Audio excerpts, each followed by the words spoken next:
Hi, Tiny Green from the Hoop Group today. I'm sitting here today with Diana Malanga. Many of you might know her from the Class B Soccer State Championship team. But Diana is making a new mark this year, and that's on the hardwood. And today we have Diana with us. We're going to talk about a few topics and have some fun. Diana, say hello. Hi. All right. Diana, it's so great to have you here today, and I want to tell you why. You're going to serve as a great role model this year for all those kids who are talented players but never get their due. There's so many kids like this who are successful, who are talented, who perform well, and the knuckleheads like me don't recognize it. Well, today we're going to start the process of recognizing one of the better guards in the Shore Conference, Diana Malanga. Diana, tell me how this year has been amazingly special. You won a soccer championship. You're the number 2 team in the Shore. You're the number 3 team in the state. Tell me how all this happened and how exciting it is. It's really exciting. I mean, coming off of soccer, we knew we could do big things in basketball, and to finally start to accomplish them feels really good. You know, Diana, when you got to St. Rose, I personally didn't know much about you. Your freshman year, you sat behind Sweeney and Hall. In your sophomore year, you really didn't come on the scene until you got your opportunity when Alex got hurt, and you played against Jackson Memorial. You played lights out, and you've been terrific since that day.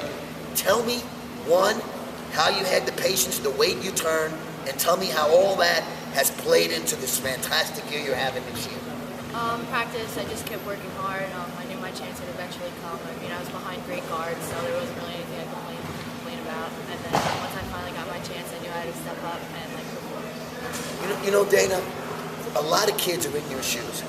Diana, a lot of kids are in your shoes. You know, they go to a school, they're very talented. You obviously were very talented, and your opportunity doesn't come. Do you get discouraged, or do you find a way to find light at the end of the tunnel? I think you just need to work harder. I think that's motivation to just keep working harder, because once your chance comes, you may not get many of them. So once you do get a chance, you really need to do well. Now, Diana, here's the topic that I want to talk about.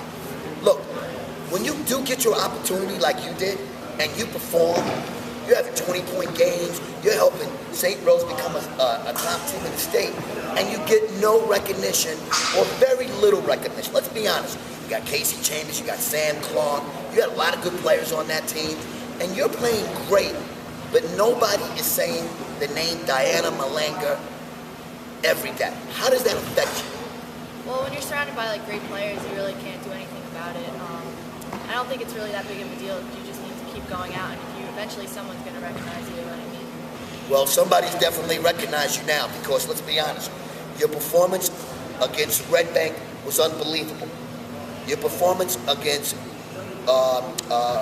Rumson and Battle of the Boardwalk, where you were MVP, outstanding. And then against St. John Vianney, you put everything together as a team, and you beat St. John Vianney.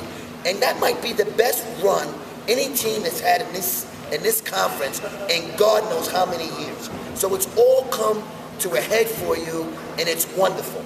Tell me how all that feels and where you go from here. I mean, to accomplish something like that doesn't happen often, and it feels awesome. I mean, we're playing really well as a team, and I think that's a big part of it. We're all close this year, and just to keep going, I think we just need to keep playing unselfishly and playing together as a team. That's what it's all about. Now, Diana, do me a favor.